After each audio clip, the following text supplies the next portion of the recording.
Last year at the town fair, something strange happened. I was 32 and back in my childhood town. I wanted to help set up the fair, hoping to relive some happy memories.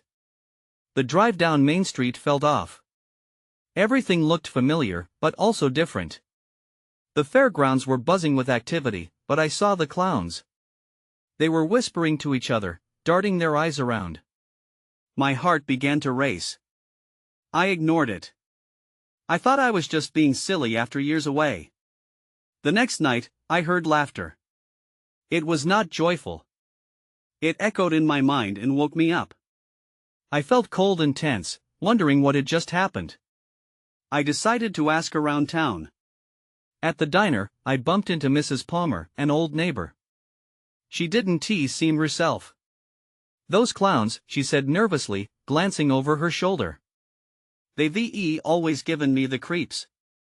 That made me think. I remembered kids disappearing in this town when I was a kid. I didn't know what happened, but that thought gnawed at me. As the fair got closer, things turned bizarre. My art supplies were vanishing. I would put them on my desk, and they would disappear. I found strange drawings in my sketchbook. They were of clowns, dark and chaotic. I was uneasy, like they were watching me. During the last preparations, I saw the clowns again. Their faces were pale, almost blank. I wanted to convince myself I was imagining things. But it felt too real. I started to avoid them, but whispers about odd events related to the fair spread. Nobody had details. They just exchanged worried glances. The night of the fair finally arrived. I walked through the gates, each sound making me jump. My heart raced. I could hear that laughter again, mixed with the crowd. The clowns felt like they were everywhere. I saw their eyes following me. A chill settled in my bones. I wandered deeper into the fairgrounds and discovered a tent I didn't recognize. I felt drawn to it, but I knew it was a bad idea. The flaps moved slightly. I swore I heard soft whispers inviting me. I stepped closer, heart pounding. Then I saw a clown inside the tent, his face hidden in shadows. I asked, "What do you want?" He just smiled wider. That's when the laughter grew louder, echoing around me. It sent a chill up my spine. In that moment, everything fell into place. The laughter, the whispers, the missing kids, it all hit me. I stood frozen, the truth hitting hard. I was back where the dark secrets of my childhood lay. Those clowns were part of it. As I turned to leave, the laughter grew. I felt a grip on my shoulder. I looked back, but there was no one there. Just the tent, waiting, the laughter fading into the night. The memories of my childhood came rushing back, and I realized I was never safe from the town's dark past. I couldn't shake the chilling feeling from that tent. I left the fairgrounds, my heart pounding not just from fear, but confusion. The laughter still echoed in my ears, blending with memories I had long buried. I drove home, gripping the wheel tightly, trying to push thoughts of the clowns from my mind. Once inside, I locked the door, wanting to feel safe. But that wasn't enough. I grabbed my phone and texted my old friend Mark, hoping to find someone who could help me make sense of it all. "Hey, do you remember anything about the kids who disappeared? The fair?" I hit send, my fingers trembling. Minutes passed, and my anxiety grew. Then a reply popped up. "Yeah, it was awful. No one talked about it afterwards. They just went missing." I think the clowns were involved. My skin crawled. I felt a wave of déjà vu crash over me. I had to find out more. The next morning, I decided to visit the town archive. I hoped to uncover the town's history and piece together what had happened. Walking through the familiar streets felt different now, like they carried a weight I couldn't explain. I pushed my way into the small building, greeted by old newspapers and dusty files. I began combing through articles, my heart sinking as I read. Stories about disappearances. Mysterious fairgrounds occurrences. Each article felt like a piece of a dark puzzle. Then I found one that made my blood run cold. It detailed a clown-related incident at last year's fair, how people reported children laughing near the rides, disappearing shortly afterward. Just then, the door creaked open and an older man walked in. He had a weathered face and tired eyes. He looked like he had seen too much. "You shouldn't be looking into this," he warned, glancing nervously around the room. "It's not safe." "Why? What happened?"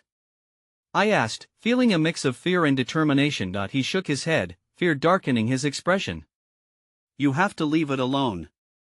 The clowns, they won't let you go if you dig too deep." His voice shook. "Trust me." I hesitated, then pressed on. "But I need to know." "What do you mean?" He stepped closer, lowering his voice. "They take what they want. They have a hunger. If you remember, they come for you." A chill ran down my spine. I wanted to scream at him to tell me everything, but I felt trapped, caught between my past fears and the desperate need for answers. Just then, my phone buzzed in my pocket. I pulled it out and saw a message from Mark: "Meet me at the fairgrounds tonight. I found something." Before I could reply, the man suddenly backed away, looking alarmed. "You must go. Now." Confusion flooded me. What did he see? But all my questions faded as a sudden darkness crept over the room. The lights flickered and I felt the air grow colder. In that moment, I knew I had to return to the fairgrounds. I didn't have a choice. Someone, or something, was pulling me back. But fear wrapped around me tightly. What had I discovered, and what awaited me if I went back? I stepped outside, adrenaline coursing through my veins. The fair wasn't just a place, it was a trap. And I was walking right into it. The sun was setting as I drove back to the fairgrounds, casting long shadows along the road. I felt a mix of dread and determination. I had to meet Mark, maybe he had answers. But as I pulled into the fairgrounds parking lot, that same feeling of being watched crept over me. The rides loomed like silent sentinels, their bright colors dulling in the twilight. Mark was already waiting near the entrance, his posture tense. He looked up as I approached and gave me a tight nod. "Thanks for coming," he said, his voice barely above a whisper. "I found something that might explain everything." "What did you discover?" I asked, glancing around to ensure we were alone. I felt like shadows from the rides were reaching for me. He pulled out a folded piece of paper from his pocket. "This is a list of names from last year's fair kids who went missing. I managed to find it in an old file at the library." His hands trembled slightly as he passed it to me. I unfolded the paper. The list was long, too long. Names I recognized flashed before my eyes. "These are all local kids." I gasped. Mark nodded, his eyes wide. "And look at the dates next to the names. They all disappeared on the same night, the night of the clown show." A cold shiver ran down my spine. It felt wrong somehow. But why hasn't anyone talked about this? Why is it all buried? Mark took a breath. "That's what I was trying to find out. I spoke to some people, and they acted weird. Like they were scared to even say the word clowns. But there's more." He hesitated, and my stomach sank. "There's a rumor about a hidden chamber under the fairgrounds. Supposedly, it's where they keep the ones that go missing." My heart raced. "What do you mean? Like, the kids?" He nodded grimly. "That's why I wanted to come back tonight. I thought maybe we could look for it. If it's true, maybe there's a way to help them." "Help them?" Panic flared in me. "What if we find something we don't want to see?" "Exactly why we need to do this," he said firmly. "We have to know what happened." Just then, a distant sound broke the seemingly still night. A faint laughter twinkled through the air. It was eerie and familiar, twisting my stomach tight. Mark's eyes darted towards the carnival lights. "Do you hear that?" "Yeah." I swallowed hard, my breath quickening. A rush of shadows danced in the corner of my vision. "Let us get closer," Mark urged. As we moved deeper into the fairgrounds, the laughter grew louder, growing into a cacophony that sent chills down my back. I felt pulled towards the source, as if something was beckoning me. It confused me, frightened me, but I couldn't turn back now. Then everything went silent. The laughter abruptly stopped, leaving an unsettling calm. I glanced at Mark, and saw his face pale like he had seen a ghost. "Maybe we should turn back," he said, hesitation creeping into his voice. Just as I was about to respond, an unmistakable figure emerged from behind the carousel, a clown, its painted face dripping with a malicious grin. Its eyes locked onto mine, chilling me to my core. With a cry stuck in my throat, I shot a glance at Mark. "Run!" I yelled, fear propelling me as the clown stepped forward. We bolted away, the echoes of laughter returning, but this time, they felt more like a promise. We sprinted between the stalls, desperate to put distance between ourselves and that grinning clown. My heart pounded in my ears, the thud drowning out the sounds of the fair. I could hear footsteps behind us, but I didn't dare look back. "Where do we go?" Mark shouted, the fear evident in his voice. Panic surged through me as I spotted the entrance gate up ahead. Safety felt so close, yet I knew we were not out of danger yet. "Just keep running," I yelled, pushing through the haze of adrenaline. We veered left, heading toward a cluster of food stands, but the clowness laughter followed us, a haunting melody that sent cold chills up my spine. Suddenly, Mark stumbled, falling hard onto the ground. "I can't," he gasped, trying to catch his breath. I skidded to a halt, torn between escaping and helping him. "Get up! We have to go," I urged, glancing back. The clown stood a short distance away, its head tilted impossibly to one side, as if it was amused by our fear. Mark scrambled to his feet, eyes wide with terror. "What do we do?" he panted. "Check the rides." I gestured toward the Ferris wheel, towering ominously. "We might find a way to hide or get out of here." We dashed toward the ride, the clowness laughter echoing around us. As we reached the foot of the Ferris wheel, I spotted a small entrance beneath it like a forgotten maintenance door. Without thinking, I pushed it open. "Inside," I ordered, nudging Mark ahead of me. The air inside was stale, filled with the scent of metal and dust. Once inside, we closed the door behind us, plunging into darkness. I could barely see, but I heard Mark breathing heavily next to me. "Do you think it saw us?" he whispered, fear creeping into his tone. "Maybe," I replied, trying to steady my racing heart. "We just need to stay quiet." We crouched in the pitch-black space, listening for any sign of the clown. The muffled sounds of laughter and chatter from the fair felt like a million miles away. The silence pressed down on us, heavy and suffocating. "That list you found, what if the clown is connected to all of this?"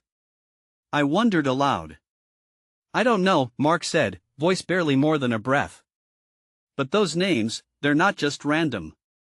Something is definitely wrong here." Just then, a soft scraping sound broke the silence. My heart dropped. I held my breath, straining to hear better. It was coming from outside our hiding spot. "Do you hear that?" I whispered. Mark nodded, eyes wide with dread as we huddled closer together in the dark. Then, the scraping stopped. There was a pause, and something that felt like a heartbeat filled the air around us, a low thud that seemed to resonate in the floor beneath us. "Get ready," I whispered, as I braced myself against the wall. I didn't know what would happen next, but I knew we were far from safe. Out of the darkness ahead, a distorted shape began to materialize. I squinted, and that's when I saw it, a large, hulking figure emerging. The clown's painted face was illuminated momentarily by the starlight filtering through a crack above us, revealing a grin that promised terror. "Run!" I screamed again, my voice breaking as I shoved Mark towards the door. We darted for the exit, knowing that whatever lay outside, we couldn't stay in there any longer. But as I stumbled out, the world flipped again, everything faded to black. When I opened my eyes again, I was back in the world, gasping for breath. The ground was cold and rough under me, and I blinked against the harsh light of the fair. I was alone. No Mark. No clown. The laughter and music of the fair were all around, a sharp contrast to the terror I just felt. "Mark?" I called out, my voice trembling. Panic tightened my throat. Had I lost him? I pushed myself to my feet and looked around, heart racing once more. The fair was vibrant, but it felt different, like a cruel mockery of what I'd just experienced. I stepped forward and scanned for any sign of Mark. My legs felt heavy, shaky. "Mark!" I yelled again, trying to calm the growing dread in my chest. Then, from the corner of my eye, I spotted movement. A figure drifted through the crowd, wearing a tattered clown costume. My stomach dropped. I squinted to see if it was the one we'd run from, but there were too many others. The fair was filled with people in costumes, some smiling, and some, just like him, held playful, sinister expressions. "Where are you?" I muttered under my breath, pushing through the throngs of fairgoers. I couldn't stay lost in this chaos. I needed to find Mark. Finally, I stumbled into an open area where the Ferris wheel loomed over me, the giant carriers swaying gently in the wind. That's when I spotted Mark again, standing frozen under the ride. Relief washed over me, only for it to be clouded by confusion. He looked dazed, staring intently at something high above, almost like he was waiting for someone. "Mark!" I rushed toward him, but he didn't turn. It was as if he didn't hear me. My heart raced while I approached him, my footfalls muted by the carnival noise around us. "Mark!" I grabbed his shoulder, shaking him slightly. He blinked, finally snapping out of it.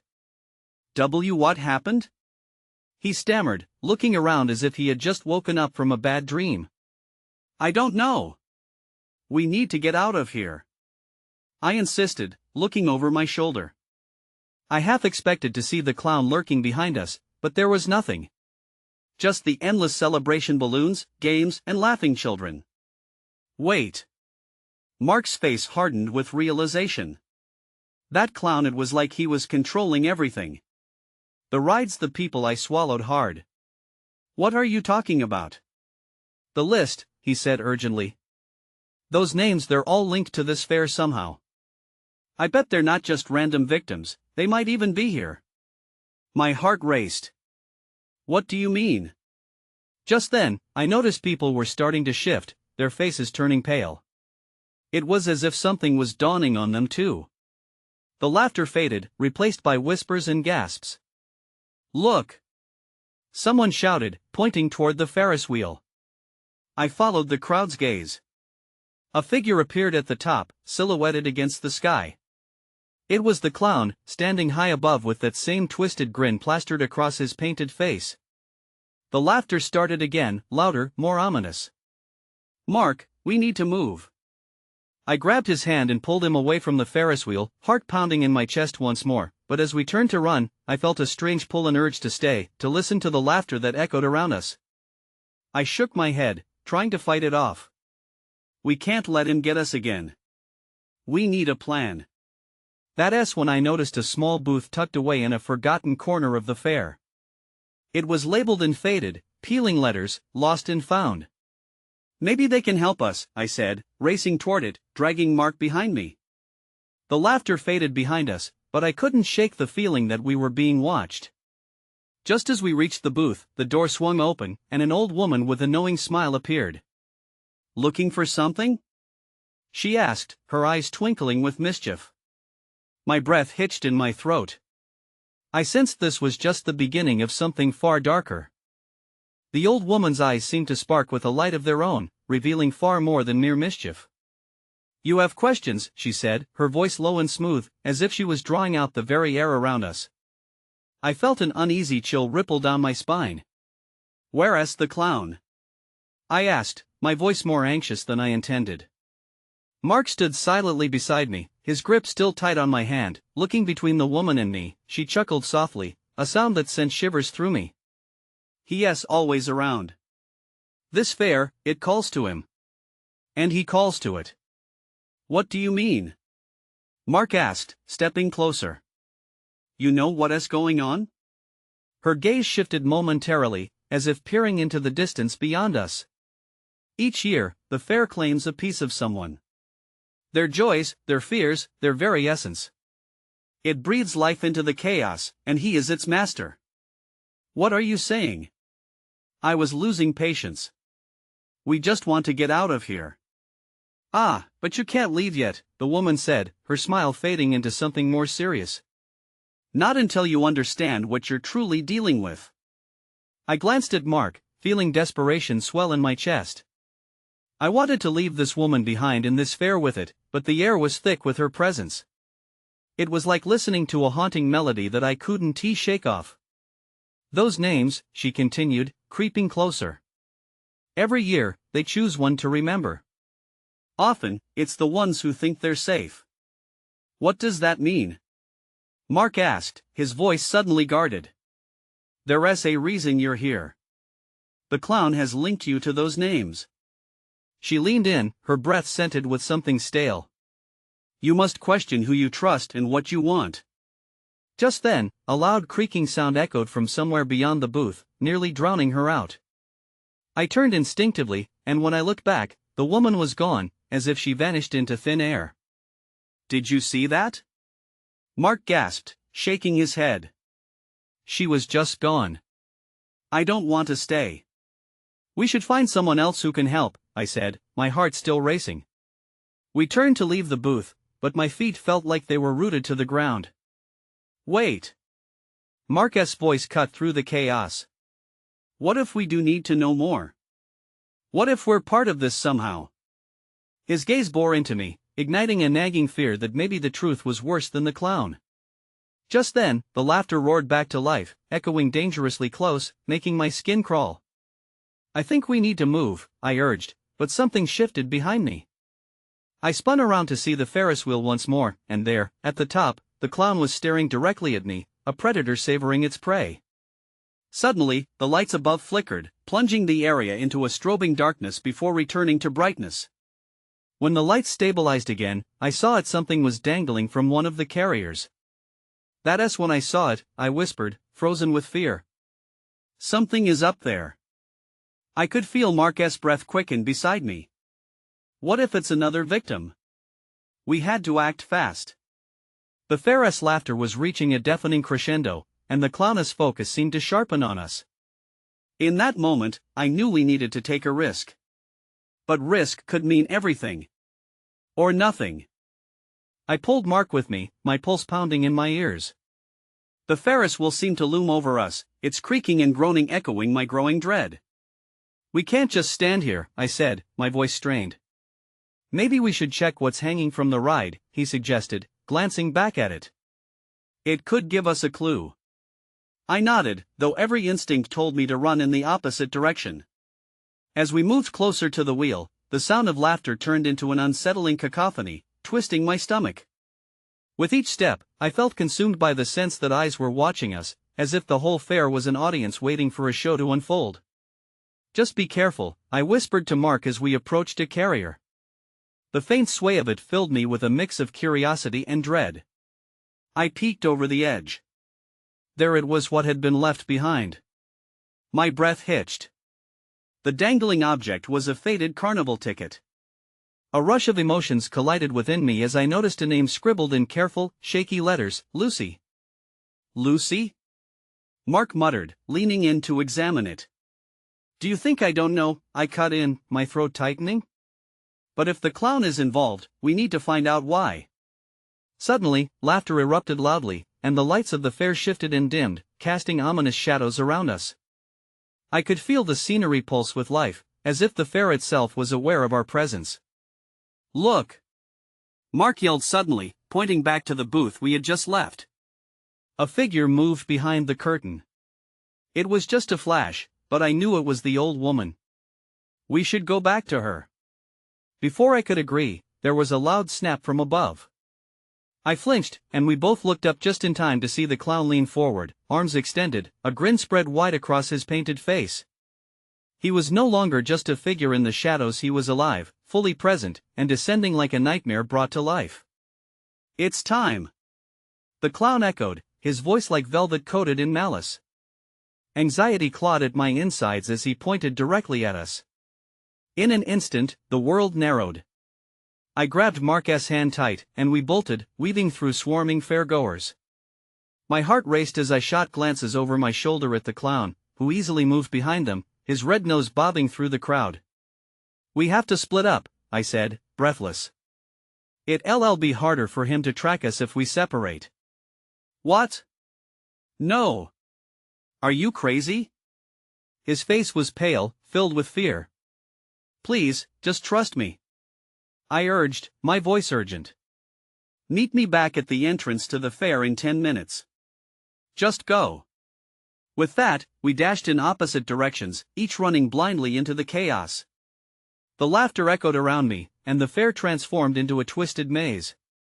I felt like I was drowning in the sound, but something kept pushing me forward. Was it fear? Was it surviving? I had to find answers. That ticket, those names, it all felt like something I needed to confront. But as I turned a corner, I was stopped dead in my tracks. Standing before me was another booth, this one splattered with bright colors and filled with strange objects. At that moment, I realized this wasn't just a fair. It was a living puzzle. The clowness laughter bubbled up behind me again, louder and more menacing. I had to determine if I could solve it before it consumed me whole. I stood frozen in front of the booth, the vibrant colors blurring together like a dizzying kaleidoscope. A tension gripped me, and I felt the clowness presence closing in. I stepped forward, drawn by the bizarre arrangement of objects. Each item seemed alive, each one treading the line between whimsical and sinister. A strange trinket caught my eye. It was a small, rusted key with a faded pink ribbon tied around its handle. Instinctively, I reached for it, my fingers trembling as I grasped the cool metal. What could it unlock? What did it have to do with Lucy and the ticket? I glanced over my shoulder. The laughter seemed closer now, echoing off the colorful walls. A chill ran down my spine. If I didn't figure this out, I doubted I'd make it back to Mark. Ripping my gaze away from the key, I scanned the booth. There was a table draped in mismatched cloths filled with stuffed animals, clowns of various sizes, each one staring blankly back at me. One of them looked different, its eyes gleaming as if they knew something. I leaned in, heart racing, shaking off the creeping dread. It was dressed in a tattered tuxedo, its paint cracking and peeling. Then I noticed something, a note stuck underneath one of the toy clowns. I lifted it carefully, my palms slick with sweat. The handwriting was shaky, almost frantic. Find the door at midnight, it read. Don't trust the clown, or the laughter will be your last. My heart lurched. Midnight? That was just minutes away. Was this clue meant for me? A way to escape the nightmare? Suddenly, the atmosphere shifted. The fair's lights flickered, casting dark shapes around me. I could almost hear the clowness laughter morphing into something deeper, more sinister. The laughter was no longer a harmless sound, it felt like a threat, wrapping around me like chains. I shoved the note into my pocket and clutched the key tighter. It weighed like a stone, heavier with every second that ticked by. I had to move, had to find Mark, and quickly. I turned away from the booth, trying to remember where we'd last seen each other. I navigated through the thinning crowd, urgency driving me forward. However, the fair had transformed. The same paths I'd walked just moments before now felt alien, twisted, and disorienting. My pulse raced as I glanced back, half expecting to see the clown materializing behind me. The laughter intensified, echoing in my ears like a heartbeat that didn't belong to me. I had to get to the entrance. That's where I'd feel safe, where Mark would meet me. But as I turned another corner, I froze. There he was. The old woman from the booth earlier stood blocking the path, her eyes glinting with something I couldn't quite place. Was it concern? Or something darker? Child, you shouldn't be here. She hissed, her voice low and crackling like old wood. You need to leave before it's too late. Where is Mark? I demanded, looking over her shoulder, anxiety tightening my chest. He is in danger, she warned, raising a bony finger that trembled. You both are. You have to trust me. Before she could finish, the laughter rang out again, echoing, vibrating like thunder. My breath caught in my throat. I knew, without a doubt, the clown was here. Then everything went dark. I stumbled forward, panic igniting in my chest. My eyes strained against the sudden darkness, but all I could hear was the laughter, now more jarring than ever. It twisted and turned, mingling with the thumping of my racing heart. Had I lost Mark? Was this how it ended? Mark! I shouted into the void, hoping that my voice would somehow reach him. All I received in return was the haunting echo of my own fear. I took tentative steps, feeling the uneven ground beneath my feet. I remembered the key in my hand.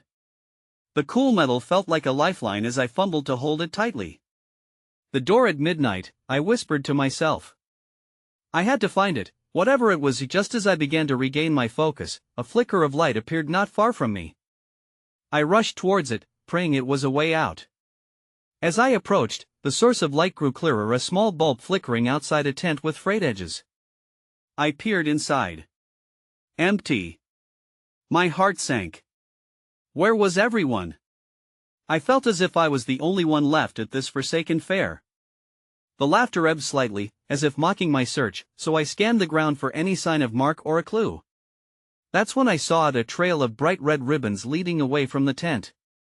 My heart raced again, but this time with a mix of hope and fear. Were these the same ribbons from the key? I had to find out. I followed the ribbons, creeping through the fairgrounds. As I walked, I felt the familiar suffocating dread creeping back. I could sense the clown was somewhere close, lurking beneath the surface of the eerie quiet. Suddenly, the laughter returned, now sharper and more distinct. It felt like fingers playing with my mind, pulling me in every direction.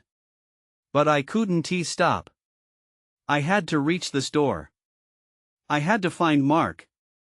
The ribbons seemed to wind around booths and stalls, leading me toward the farthest edge of the fair. My eyes darted everywhere, looking for signs of life, anything that would tell me I wasn't alone. I rounded a corner and froze. There stood a tall, imposing structure, a carousel, its painted horses frozen mid-gallop, coated in dust. The music had long since stopped. I squinted, an unsettling feeling rolling over me. There was a door at the base of the carousel wrapped tightly in chains, a door that matched the key I held. My stomach twisted with fear. It felt like this was the place from the note, but I could almost hear the laughter grow louder, drowning out my thoughts. What if this was the wrong choice? Before I could decide, something caught my eye. A flash of color, a clown figure darting behind one of the horses. The laughter followed, echoing in the air like a chant. The clown was here, and it wasn't going to let me get away so easily. With adrenaline coursing through my veins, I moved toward the door, ready to confront whatever lay inside. Would this be the end, or just the beginning? As I reached the door at the base of the carousel, the weight of the key felt heavier in my hand. I could hear the laughter again, fingers of sound curling in my ears, playful yet malevolent. The chains glistened ominously in the dim light, and I hesitated, wondering if this was the end of my search or the end of my life. Mark! I called again, desperation tinting my voice. The laughter twisted, warping my name into something unrecognizable. I pushed the key into the lock, heart racing as I felt the weight of unseen eyes upon me, the essence of the fair swirling like smoke in the air. The lock clicked, a sound that shattered the tension gripping my chest. I jerked the door open, and it creaked ominously as I stepped inside, bracing myself for whatever darkness lay beyond. The air was stale, heavy with a scent I couldn't quite place, like damp earth and something sweet, almost rotting. Crouched within the small chamber, I scanned my surroundings. Dim light barely illuminated a space lined with wrapped bundles, each draped in shadows. I stepped closer, my breath hitching as I recognized some of the forms. Each one bore a familiar color, a stitchwork of patterns I had seen before. I reached out tentatively to touch the nearest blanket, and as I did, the laughter outside muffled into echoes. There, beneath the fabric, I discovered a name, a child I once knew, lost to the town's dark past. Suddenly, a surge of cold air rushed through the chamber, as if the fair itself was exhaling in fear. I pulled back instinctively, only to be greeted by silence. My heart thundered in my chest as the laughter returned, but this time far more sinister, reverberating through the chamber like a storm. Lucy! Lucy, are you in here? Mark's voice cut through the darkness like a lifeline. I spun around toward the voice, feeling a swell of relief. Mark! I yelled, rushing toward the sound. I'm in the carousel. Help me! The door creaked again as he pushed through, eyes wide with worry and confusion. What did you find? He demanded, a flicker of fear in his gaze. Names, Mark. It's connected to the kids, I blurted, glancing around the dark room, feeling a knot of dread forming in my stomach. I think they're all here. Before Mark could respond, the laughter outside intensified, a cacophony of voices twisting around us. I stepped back, recoiling as something shifted in the shadows.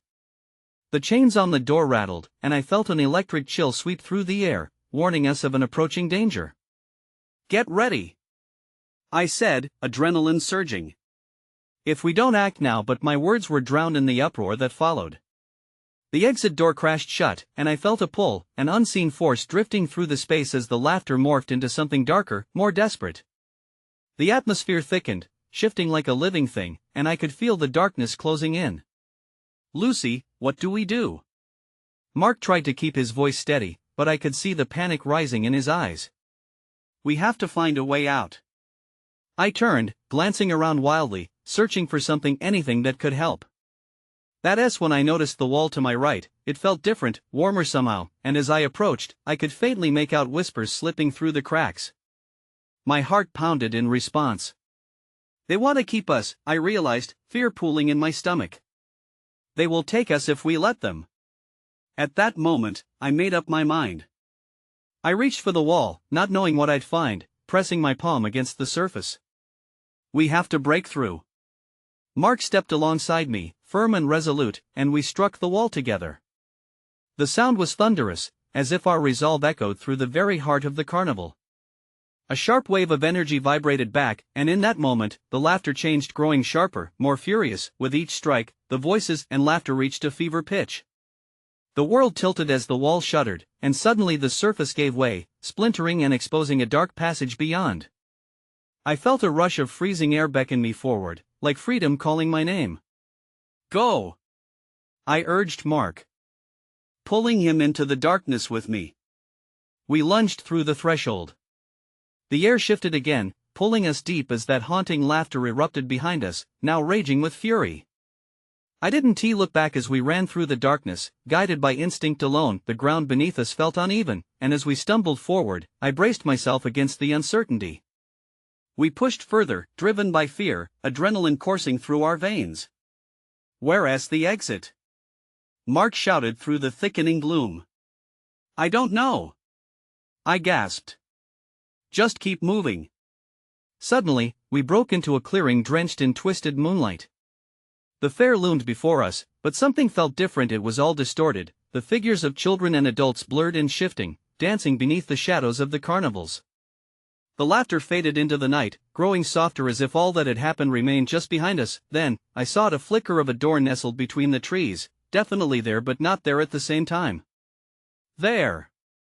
I pointed, hoping it was real. As we sprinted toward the light, I felt a hand, a cold influence brushing past me, trying to pull me back.